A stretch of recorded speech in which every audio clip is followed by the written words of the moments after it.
Welcome to my channel S K knowledge class. दोस्तों आज की इस वीडियो में आपको बताऊंगा इस तरह का समीकरण को हल करने, ठीक ना।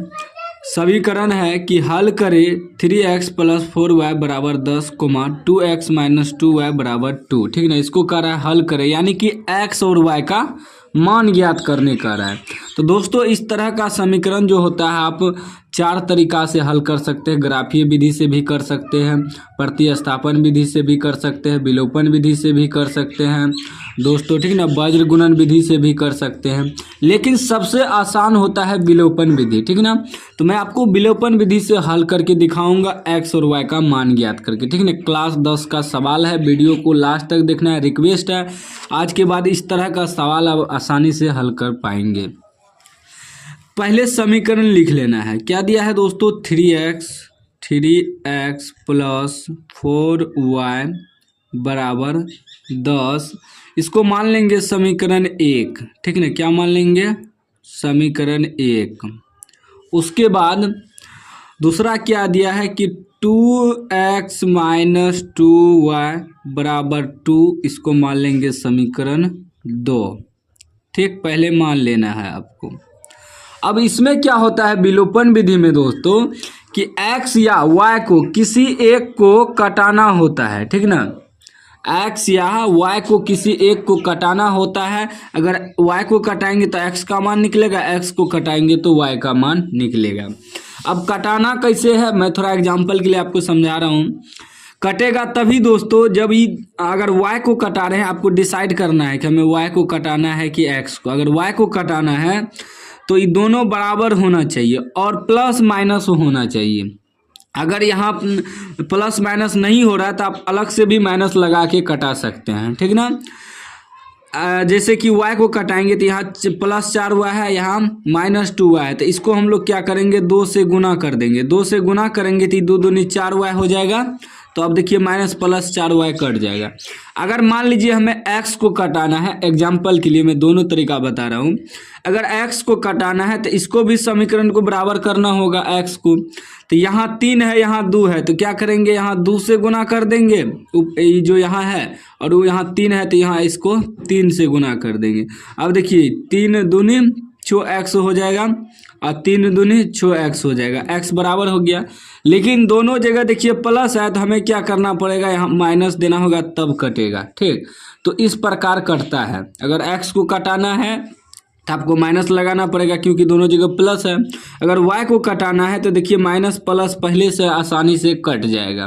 तो दोस्तों हम y को कटाते हैं, ठीक ना। उसके बाद x का आंसर निकाल देंगे। तो करेंगे क्या कि y को कटाएंगे तो यहाँ हमें 2 से गुना करना होगा, तभी ना 4y, ये भी 4y पूरेगा। लिखेंगे समीकरण 1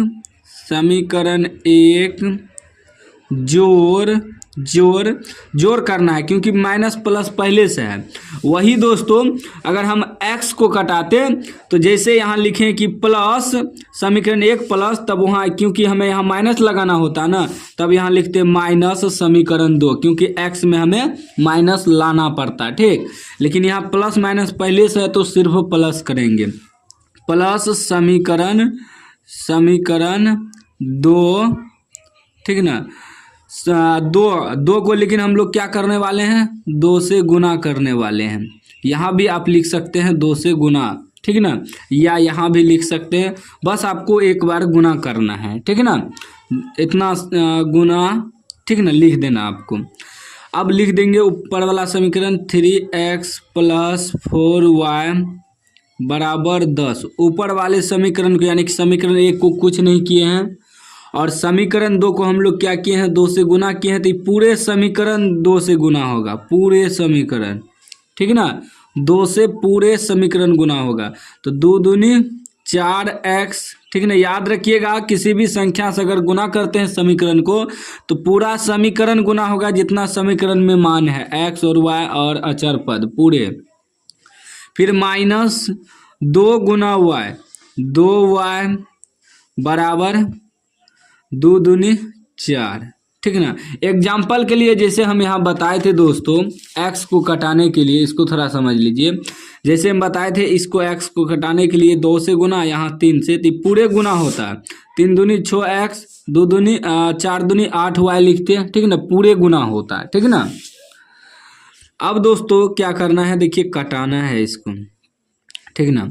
देखिए प्लस सॉरी यहाँ 4 नहीं लिखे, 2 दूनी 4 होगा ना, मिस हो गया, ठीक 4।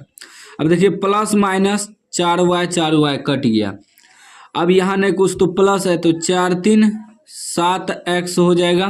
7x बराबर 10 4 14 हो जाएगा, ठीक। ध्यान से आपको देखना है। अब लिखेंगे x बराबर क्या हो जाएगा 14, और ये बटे में आ जाएगा 7, क्योंकि जो बराबर की बगल गुना में रहता है उधर भाग में चले जाता है, अगर इधर भाग में रहता है तो उधर गुना में चले जाता है। तो यहाँ x गुना के रूप में है, ठीक। 7 गुना x, तो x बराबर 14 बटे 7 हो जाएगा। अब कटाइए तो 7 दूनी 14, यानी x बराबर कितना निकल गया मेरा 2। अभी देखिए x का मान निकल गया। अब इसी से x से हम लोग y का मान निकाल लेंगे, ठीक ना। y का मान समीकरण 1 या समीकरण 2 में रख के x का मान, y का मान निकल जाएगा। तो दोस्तों लिख सकते हैं x का मान समीकरण 1 में रखने पर, ठीक है ना। 2 में भी आप रख सकते हैं, कोई दिक्कत नहीं है। समीकरण 1 में रखिए, यहाँ जो समीकरण है ना मूल समीकरण, या आप समीकरण 1 में भी मान रख सकते हैं, समीकरण 2 में भी, कोई दिक्कत नहीं है। तो x का मान समीकरण 1 में रखने पे हम लिखे हैं, तो एक क्या है आपका 3x प्लस 4y बराबर 10, ठीक ना। तो लिख देंगे 3x प्लस 4y बराबर 10, ठीक।